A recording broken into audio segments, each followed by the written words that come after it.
नमः शभाभ्यः शभापतिभ्यश्च वो नमो नमः। राधे राधे मित्रों, आप लोग कैसे हैं? आशा करते हैं आप लोग स्वस्थ होंगे और मस्त होंगे। सीखो कर्मकांड की दुनिया में आप सभी मित्रों का हार्दिक स्वागत एवं अभिनंदन। आज मित्रों हम लोग सीखने वाले हैं अग्निवास निकालने का नियम। कैसे निकालते हैं अग्निवास?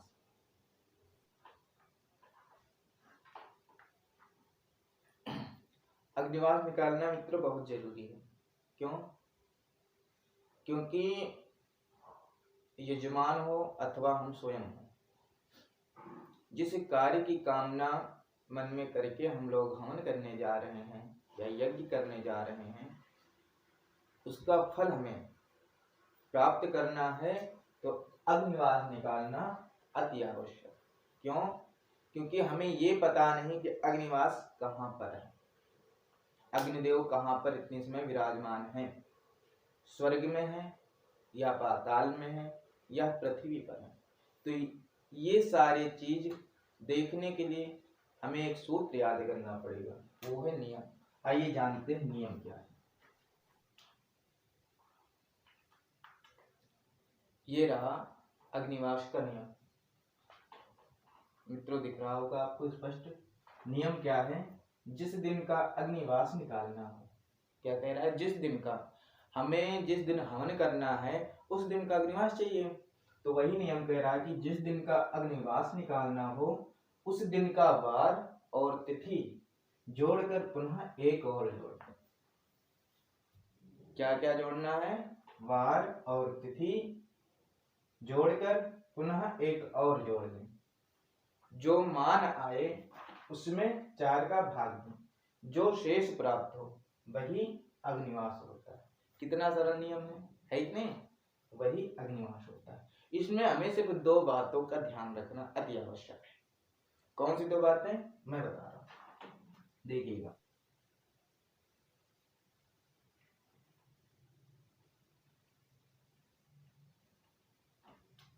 दो नियम है। क्या है? वार की गणना रविवार से करें। जैसे मान लीजिए आज रविवार, आज जो मान लीजिए मंगलवार है, तो हमें गणना क्या करनी है? रविवार से। तो मंगलवार, रविवार, सोमवार, मंगलवार, तीसरा दिन आ रहा है। इसी प्रकार जो भी वार हो उसकी गणना में रविवार से ही चालू करेंगे, ठीक है। और तिथि की गणना हमेशा शुक्ल पक्ष की प्रतिपदा से करें, ठीक है। समझ में आ रहा? कब से करें? तिथि की गणना शुक्ल पक्ष की प्रतिपदा से। तो जैसे आज मान लीजिए सप्तमी तिथि है, शुक्ल पक्ष की मान लीजिए सप्तमी तिथि है, तो अब हम प्रतिपदा से जोड़ेंगे, ठीक है ना। तो कौन सी तिथि आ रही? प्रतिपदा, द्वितीया, तृतीया, चतुर्थी, पंचमी, षष्ठी, सप्तमी, 7वीं तिथि। तो इस प्रकार से हम नियम करके और उसको मैथ द्वारा समझेंगे। अब आइए हम उदाहरण आपको समझाएं। स्क्रीनशॉट ले लीजिएगा मित्रों। अब हम लोग उदाहरण के माध्यम से समझेंगे। जैसे हमें अग्निवास निकालना है 1 जनवरी 2025 का।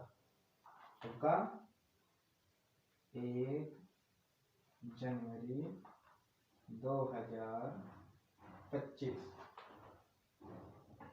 जिसे नया साल भी कहते हैं।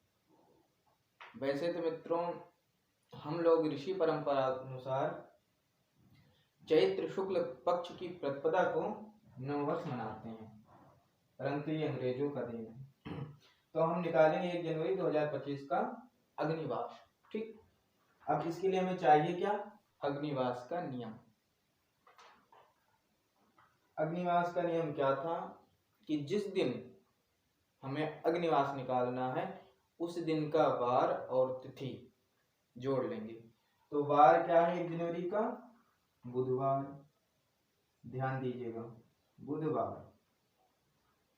और 1 जनवरी को तिथि कौन सी है? द्वितीया। किस पक्ष की द्वितीया है? कृष्ण या शुक्ल? शुक्ल पक्ष की द्वितीया। कौन से? शुक्ल पक्ष की द्वितीया। नियम क्या कहता है कि वार और तिथि को जोड़ें। वार की गणना रविवार से होगी, ठीक। तो बुधवार है तो रविवार, सोमवार, मंगलवार, बुधवार, 4। संख्या कितनी आ रही? 4। ठीक है। शुक्ल पक्ष की द्वितीया है तो यहाँ नियम क्या लिखा है, तिथि की गणना शुक्ल पक्ष की प्रतिपदा से करें। और ये शुक्ल पक्ष की द्वितीया है तो प्रतिपदा और द्वितीया तिथि कौन सी आ रही, 2। नियम क्या कहता है, पुनः एक और जोड़ें, तो एक और जोड़ देंगे। ठीक है,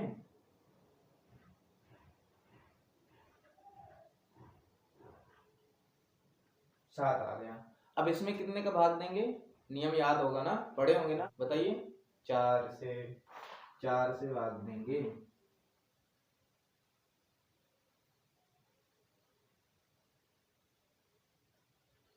शेष कितना आया, 3। 4 से जब भाग देंगे तो 4 एकम 4, ये 7 में से 4 गया तो कितना बचा, 3 बचा।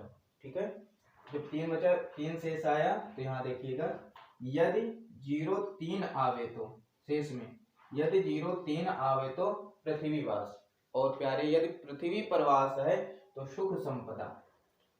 अर्थात हम ये कह लें कि इस दिन हवन करने से, कोई यज्ञ करने से हमें सुख संपत्ति, अथवा जिस कार्य के लिए हम ये हवन करने जा रहे हैं, ये यज्ञ करने जा रहे हैं, वो पूर्णतः सफल होगा। ठीक है, परंतु यदि 1 आवे तो इस स्थान पर 3 ना होकर 1 आवे तो आकाश स्वर्गवास। इसमें आयु है, आयु ये जो जीवन है, उम्र संबंधित कुछ ना कुछ बीमारियां या कोई परेशानियां लगी रहेंगी। अगर यहाँ पर 1 आवे और उसमें हवन हो जाए तो, यज्ञ कर दें तो, और यदि 2 आवे तो पातालवास, इसमें धन है। इसमें हवन करने से धन संबंधित नुकसान होते रहेंगे, कहीं किसी का धन फंस गया है, या कोई धन लेने के बाद दे नहीं रहा है, या किसी का धन चोरी हो गया, तो ये सारी मुसीबतें आवेंगी किसमें, पातालवास में। यदि अग्निवास पातालवास में वास कर रहा हो और उतने समय हम हवन करा दें तो हवन कदापि नहीं कराना चाहिए। कब कराना चाहिए, जब अग्नि जो है वो पृथ्वी पर वास करे, तभी हवन कराना चाहिए। ठीक है, तो ये तो रहा मित्रों शुक्ल पक्ष का। ठीक है, अग्निवास पृथ्वी पर। ठीक, ये देगा क्या, सुख संपदा।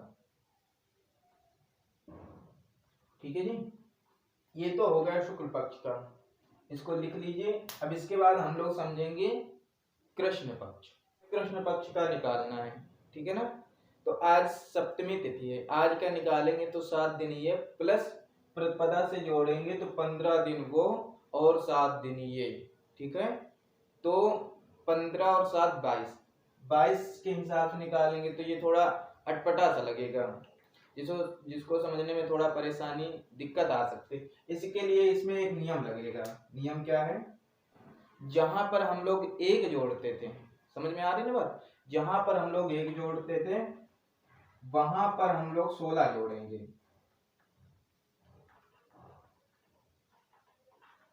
और उसके बाद में 4 से भाग देंगे।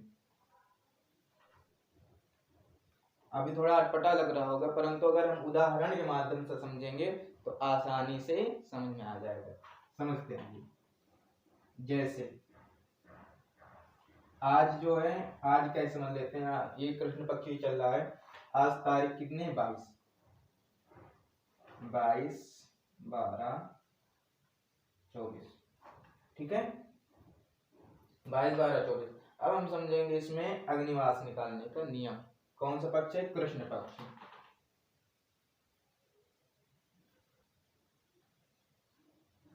कृष्ण पक्ष, ठीक है जी। अब नियम क्या था, जिस दिन अग्निवास निकालना है उस दिन का वार और तिथि जोड़ेंगे। वार कौन सा पड़ेगा, आज रविवार 1। ठीक है,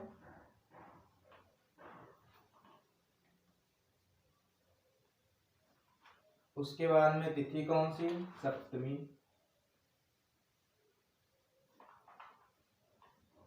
सात,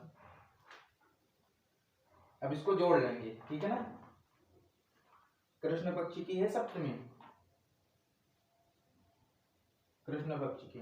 अब इसको जोड़ेंगे तो 1 और 7 8, ठीक है ना। अब हम लोग नियम क्या लगाते थे कि पुनः 1 और जोड़ें। अब यहाँ पर वो नियम नहीं रहेगा, यहाँ पर 1 ना जोड़ के 16 जोड़ेंगे, 15 तिथि और 1 को 16, ठीक है ना। अब यहाँ पर नियम 1 की बजाय 16 हो जाएगा। तो जब हम 16 जोड़ेंगे तो 24 आएगा, ठीक है।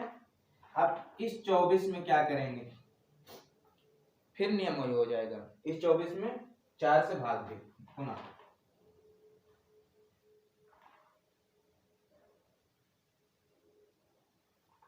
छह बार गया पूरा कट गया, कितना आया 0, क्या आया 0 शेष,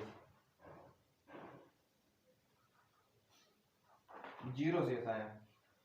0 शेष आने पर अग्निदेव कहां पर विराजमान होंगे, पृथ्वी पर।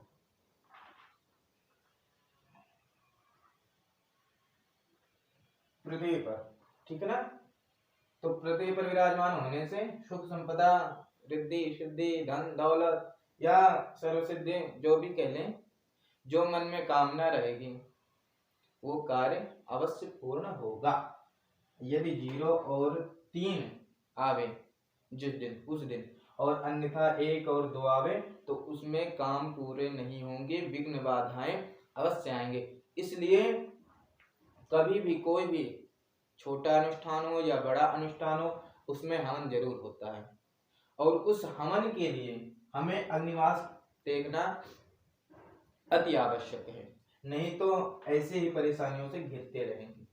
तो इसके लिए अग्निवास निकालना जरूरी है, जो कि हमने इस वीडियो के माध्यम से आपको अग्निवास निकालने का पूरा नियम बता दिया, शुक्ल पक्ष और कृष्ण पक्ष दोनों। यदि वीडियो अच्छा लगा हुआ हो तो कृपया चैनल को सब्सक्राइब करें, कमेंट करें और शेयर लाइक करना ना भूलें। धन्यवाद। जय श्री राधे, जय श्रीमन नारायण। फिर मिलते हैं अगले वीडियो के साथ। जय श्री राम।